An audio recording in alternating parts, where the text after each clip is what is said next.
இந்த 4 இதே மாதிரியான வழக்குகள் என்னால் பார்க்க முடியுது.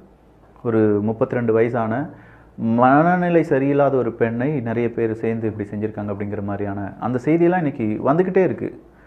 ஒரு சீசன் மாதிரி வரும். ஸோ கொஞ்சம் கேர்ஃபுல்லாக இருங்கப்பா. வீட்டில் இருக்கக்கூடிய பேரண்ட்ஸ், நம்ம வீட்டு குழந்தைங்க என்ன செய்கிறாங்க, ஆணோ பெண்ணோ, அது பெண்ணை மட்டும் நான் தப்பு சொல்லலை. ஒரு ஆண் அந்த பெண்ணினுடைய ஃபோட்டோவை ஒரு வாட்ஸ்அப்பில் அனுப்புகிறான் அப்படின்னா அதை அந்த ஆணுக்கும் அப்பா அம்மா இருந்திருப்பாங்கல்ல, அவன் அந்த வாட்ஸ்அப்பில் என்ன செஞ்சிட்ருக்கான் அப்படிங்கிறதையும் நம்ம பேரண்ட்ஸ் கொஞ்சமாக கவனிச்சிருக்கணுமா இல்லையா?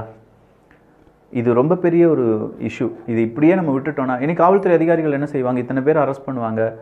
எவனையாவது வச்சு என்கவுண்டர் போட்டானுங்கன்னா இது கொஞ்சம் பயமாவது இருக்குமோன்னு தோணுது. பட் லவ் பண்ணுங்க. பட் இதெல்லாம் தேவையா? இப்படி ஒரு பிரச்சனை இருக்குது அப்படிங்கிறத யோசிச்சுட்டு லவ் பண்ணுங்கள்.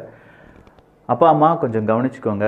பேரண்ட்ஸாக இருந்து டீச்சர்ஸ் நம்ம எங்கள் வீட்டு குழந்தைகளை கொஞ்சம் பாதுகாத்துக்கோங்க அப்படின்னு நான் சொல்லுவேன். ஆண்கள் கொஞ்சம் திருந்துங்க. ஆண்கள் அப்படிங்கிறத விட இந்த மாதிரி காமப்பார்வை அப்படிங்கிறதோடி மட்டும் பெண்களிடம் பழகாமல் கொஞ்சம் நல்லபடியாக அந்த குழந்தைய யாராவது ஒருத்தவங்க ரெஸ்ட்ரிக்ட் பண்ணியிருந்தாங்கன்னா 5 வருஷம் அந்த குழந்தையினுடைய மனநிலைமையை கொஞ்சம் யோசிச்சு பாருங்கள். அந்த குழந்தையினுடைய உடல்நிலையை கொஞ்சம் யோசிச்சு பாருங்கள். அப்படிங்கிறத என்னால் யோசிக்க கூட முடியலை. பார்க்கலாம். நல்லதை பகிர்ந்து நல்ல சமுதாயத்தை உருவாக்கும். நன்றி.